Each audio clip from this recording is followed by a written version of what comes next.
Becoming securely attached is not as complicated as it may seem. Yes, it may seem like some long distance, far away thing. If I had just the perfect childhood, then I could be securely attached. If I had just the right experiences and circumstances that made me securely attached, I would be.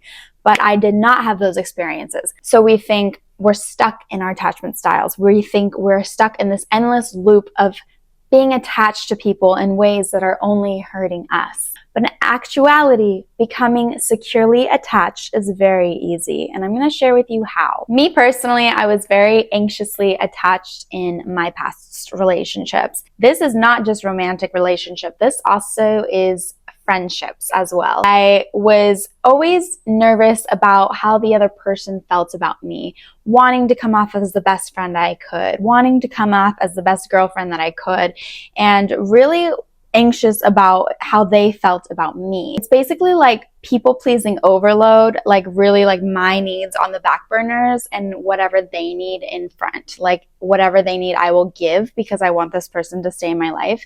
And I think if that I give them everything that they want from me, then they will just stay. But then what do you become? You become a shell of a person at that point. And that's really what I was in my past relationships and friendships. I always yearned for this confirmation that I was loved and appreciated and valued in these relationships. When you're anxiously attached, you can get those hits. You can get those feelings like, and then as soon as it's gone, as soon as their attention of your friend or your partner is elsewhere, you'll start to question all over again. You'll be like, wait, did I do something wrong? Is there something I could do to make this better? You're just constantly thinking the worst, really, and you're never really relaxed in the attachment. You're anxious. That's why it's called anxiously attached. And it's normal when we're in attachment styles like these, whether it is anxious like mine was, or if it's avoidant, which is more like the detached one, where if anyone tries to come too close, you'll kind of distance yourself because from a young age, you learned that it was better to take care of yourself because you couldn't rely on the adults around you.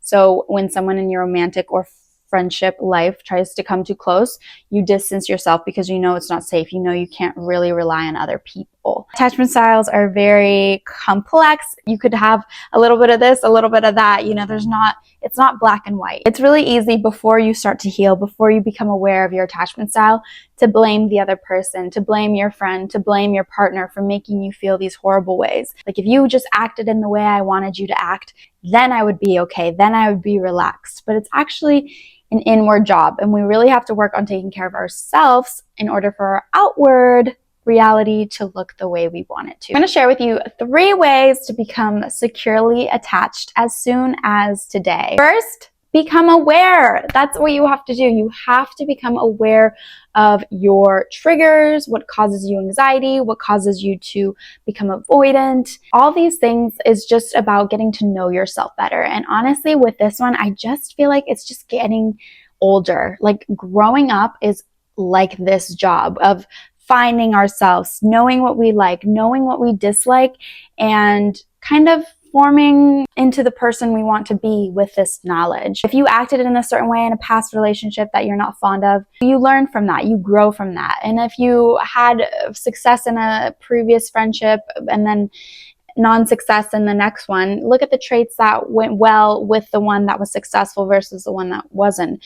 It's basically just about learning and getting to know yourself. Become aware of your triggers, to become aware of what's causing you to feel anxious, what's causing you to feel avoidant, what's causing you to feel that you're not already securely attached. Maybe it's past traumas. Maybe it's you need to heal from a past relationship. Maybe it's an unhealthy relationship you're in now. There's so many factors that go into uncovering who you are and understanding who you are. And the best way to do that is just to start unraveling it. Get a journal out, just start journaling, a stream of consciousness. The way I helped clear my anxious attachment, honestly, first started with a therapist when she was like, hey, you know, you're sounding a little codependent. And I was like, what does that mean? Like, I didn't even know what that was. So it's like in order to fix something, you have to know what it is that you're going to fix. For me, therapy came really in handy during my lowest points because I could understand and become reflective and get professional, unbiased help on what's going on with me. But then again, you can also, journal, speak to a friend or family member that you love and trust, and just kind of become aware of your body.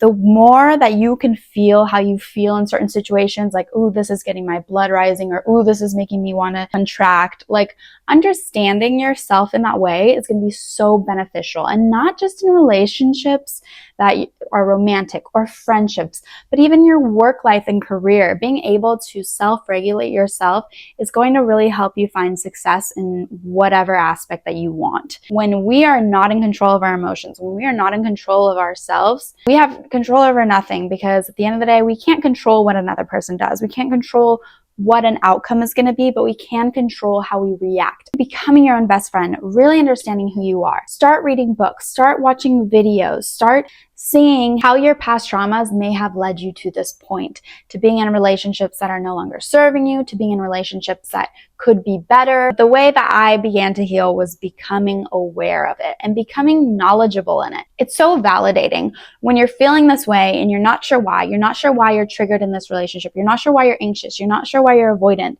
And then you read something and it totally clicks. You're like, oh yes, I did have a parent who was sometimes there for me and sometimes not, and I really had to predict their moods in order to feel loved. Like, that explains why I'm anxiously attached. It's not because there's something wrong with me. It's just because when I was younger, I perceived something that maybe wasn't the full truth, and that in turn is affecting my future and current relationships. Becoming educated in the topic about relationships, about yourself, about what are your triggers, is honestly just so healing, because once you can start to see like the patterns and what may have caused it, then you can start to self-soothe, then you can start to heal. And that brings me to the second thing you can do to become securely attached. There's so much value in being able to self-soothe, because like I said earlier, you cannot control what others do to you, but you can control how you react.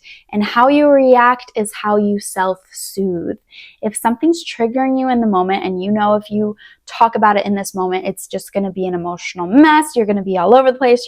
Your thoughts are going to be scattered because you're not really thinking straight. In those moments, it's really good to have a technique that calms you down. I'm pretty cool, calm, and collected, but if I'm lacking one of these things that I need, then I'm not that cool. Have I eaten? Have I gotten enough sleep? Am I dehydrated? Do I need to go on a walk? Do I need to be alone? These 5 things, every time I'm starting to feel low or kind of drained or kind of moody, I'll ask myself if I'm covered in any of these 5 sections. And if I'm like, oh wait, I'm actually a little hungry, I can be easy on myself, because it's like, oh wait, I know exactly what I need right now. And I'm not going to be thinking in the best mindset until I solve that, until I take care of that need for myself. It's just about an understanding what you need in that moment. Most people are very reactive. Something triggers them and they'll react. Something they don't like happens, they'll react. Like someone cuts you off in someone cuts you off in traffic and it ruins your whole morning, right? But it's like, instead of letting that take over your whole day, somebody who unconsciously just went in front of you, right? Instead, ask yourself, maybe I can use a donut or a muffin. It's just about being aware of what you need at the basic level, and then once you do get that hunger solved or that thirst solved, then it's time to really dive deeper into why you were triggered. Why is it when Susie didn't respond to my texts, I felt a little crazy and like I wanted to mass text her, right? Instead of mass texting her, you take care of your need, and then you ask yourself, what is this in me? What is the need I'm really trying to fulfill within me? And it may be that you need to communicate to Susie that you would like more communication, more open communication, more of a flow of communication versus a one-sided communication, and just being honest about your feelings. But you want to do it in a place from when your needs are already met versus this like crazy outpour of emotion, right? And so self-soothing is really important. to becoming securely attached. Because once you can identify a problem and then take care of it for yourself, instead of relying on another person to change themselves, to change who they are in order for you to feel good, you're gonna have a lot better relationships. Nobody likes to be told what they need to change about themselves in order for another person to feel happy. I know I don't like it if someone's like, can you change this about you so I can feel good? Immediately when somebody tells us something to do, it's like a natural human thing to want to reject that, to not want to do what they want us to do, right? That's why when somebody says, don't think of a pink elephant, right now you're thinking of a pink elephant. Or when there's a wall that says, don't touch this, you really want to touch it, right? People are going to do what they're going to do, and you don't have control of that. So you have to become in control of yourself and be able to self-soothe yourself. And with knowing your needs, becoming better aware of what you need and how to self-soothe, you'll realize your own boundaries. What are your limits? What do you accept from people in your life and what you don't accept? What makes you feel safe in relationships and what doesn't? And being open and honest about these things that you need from a partner and communicating them. I think a lot of the time, in partnerships, we get scared where we don't want to scare off our friends. We don't want to scare off a romantic partner. We want to seem like we're cool with everything. Everything's great. But I think that's just a way for people to walk all over you, and they're going to know that from you if you just keep letting them do it. People will treat you how you let them treat you. So we really have to set the standard for how we want people to treat us. It honestly just strengthens your relationships, because when you can do that to another person, say give a boundary, then they'll feel safe to give a boundary too, because we all have our limits. We all have things we like and dislike. And it's not about control. It's not about trying to manipulate that person with a boundary. It's just, hey, after 10, I like to have some alone time and I'm going to turn my phone off. And so if you don't hear from me, don't worry, I just need alone time. That's a boundary. You're not trying to control the person. You're not telling the other person, hey, at 10, you just need to stop talking to me. You need to get out of the room. You're not being rude. You're just setting a boundary and doing what's best for you. When you can do this, your relationships will just flourish. When both people feel their needs are being heard and boundaries are being not crossed, right? The relationship grows into a much beautifuler relationship than if you are crossing boundaries and if you are trying to manipulate and control one another and play these games. I think we've all been there at some point, and the games never end. They'll keep going as long as you keep playing them, right? Step 3 is putting this into practice, which is really a lifelong journey. We're constantly learning how to better take care of ourselves. We're constantly learning how to better take care of our needs, right? If you're single and you just got out of a relationship and you're worried about your attachment style coming back up again, that's okay, because honestly, it probably will. We're human, we make mistakes. Practice setting boundaries with your loved ones. Practice going out on dates and taking a calmer approach versus an anxious approach, or taking a more invested approach instead of the avoidant approach. The more you practice with these tools of self-soothing and just kind of listening to your needs, the more securely attached you will be. People who are securely attached are not perfect. We're still human at the end of the day. We still make mistakes. We still get triggered. We still get upset. We still say things we don't mean to say, and that's completely natural. But if you're on the trajectory of trying to heal your avoidant attachment, heal your anxious attachment, it's just about going easy on yourself and having lots of self-compassion in the process. We didn't choose to have these attachment styles. They're formed when we were children and we didn't really understand what was going on around us.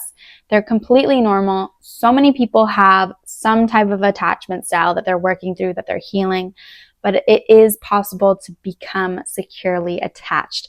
And just by becoming aware of your needs, how to self-soothe, communicate to your partners, your friends, boundaries, and learning what you like and dislike, you're already there. You're already a secure person. Just you watching this video right now shows that you are on the right path to becoming secure.